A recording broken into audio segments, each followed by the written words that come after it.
Salam berjumpa kembali teman-teman sekalian, Bapak Ibu Saudara-saudari yang terkasih. Pada kesempatan ini saya mengajak kita kembali lagi untuk mempersiapkan sedikit waktu kita mendengarkan sabda Tuhan yang kita ambil dari Penginjil Lukas bab 1 ayat 46 sampai 56. Nyanyian pujian Maria. Lalu kata Maria, "Jiwaku memuliakan Tuhan dan hatiku bergembira karena Allah Juru Selamatku. Sebab ia telah memperhatikan kerendahan hambanya.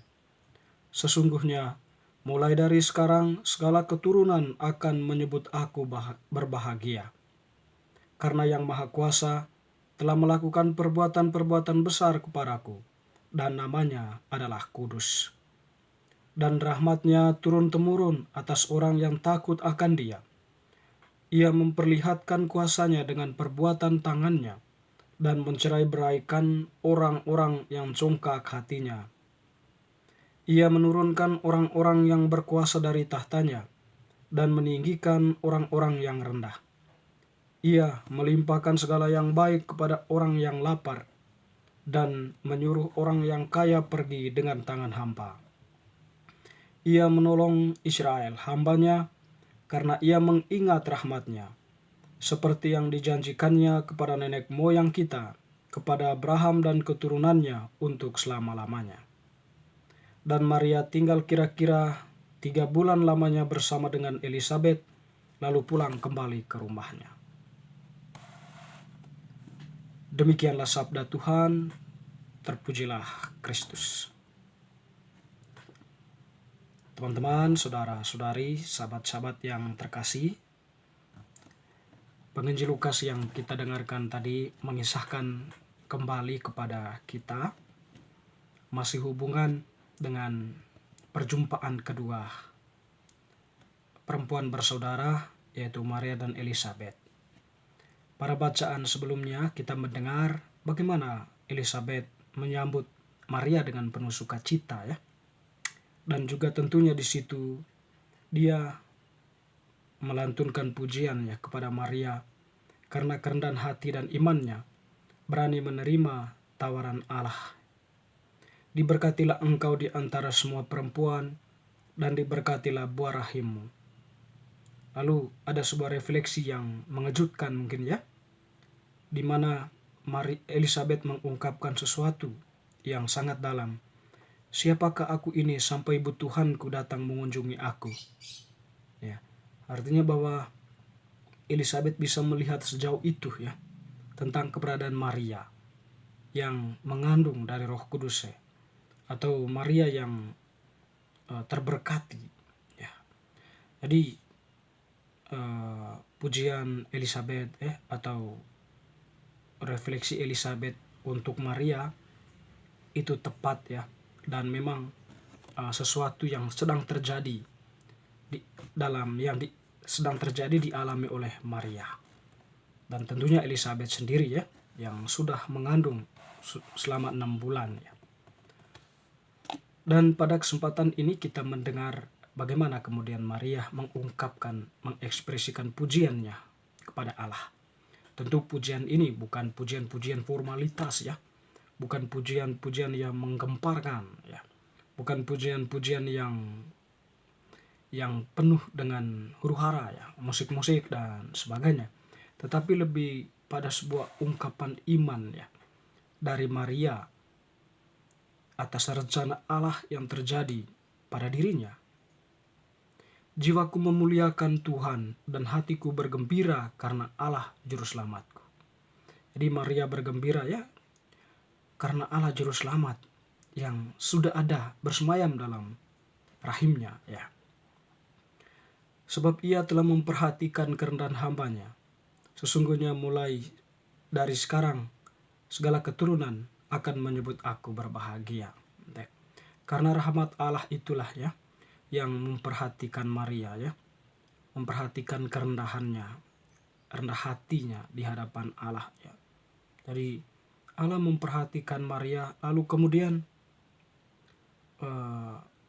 memakai Maria ya untuk mengambil bagian dalam rencana keselamatan Allah.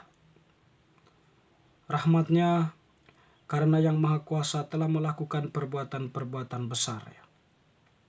Jadi keturunan itu berbahagia ya, karena Allah telah melakukan perbuatan besar kepada Maria. Dan di situ pun Maria mengatakan, Dia yang melakukan perbuatan besar itu adalah kudus. Rahmatnya turun-temurun ya atas orang yang takut akan Dia.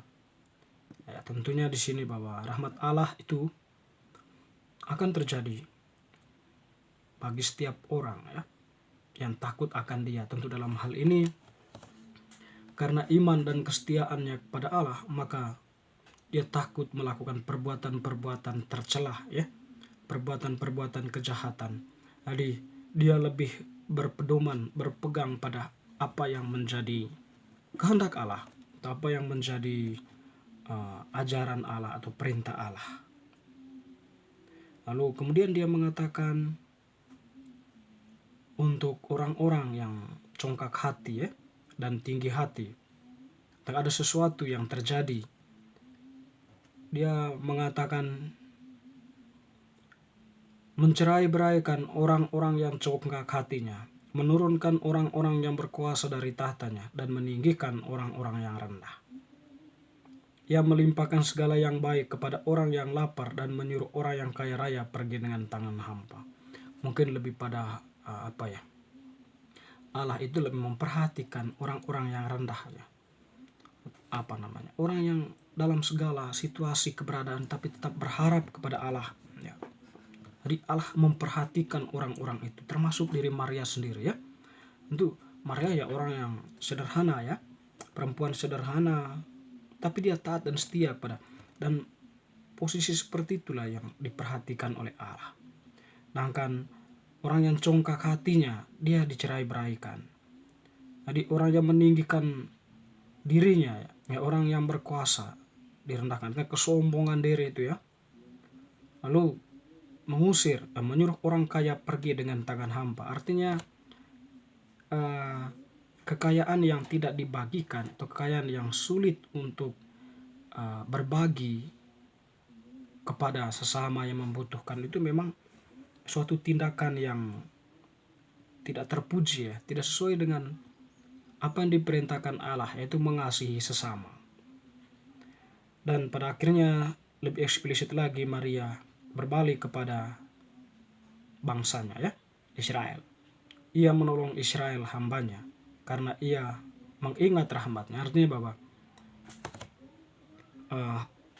bayi yang dikandungnya itu merupakan Allah ya, sabda Allah yang menjelma menjadi manusia, kepenuhan janji Allah kepada nenek moyang bangsa Israel, Abraham dan keturunannya. Jadi Allah yang dulunya berjanji akan mengutus Mesias, itu sudah terjadi dalam diri bayi kecil yang berada dalam rahim Maria. Jadi ia menolong atau mengingat rahmatnya atau janjinya yang pernah diungkapkannya kepada nenek moyang orang Israel itu dan kepada keturunannya untuk selama-lamanya. Kepenuhan janji itu ada dalam diri Mesias Yesus Kristus yang sedang bersemayam dalam rahim Maria pada waktu itu.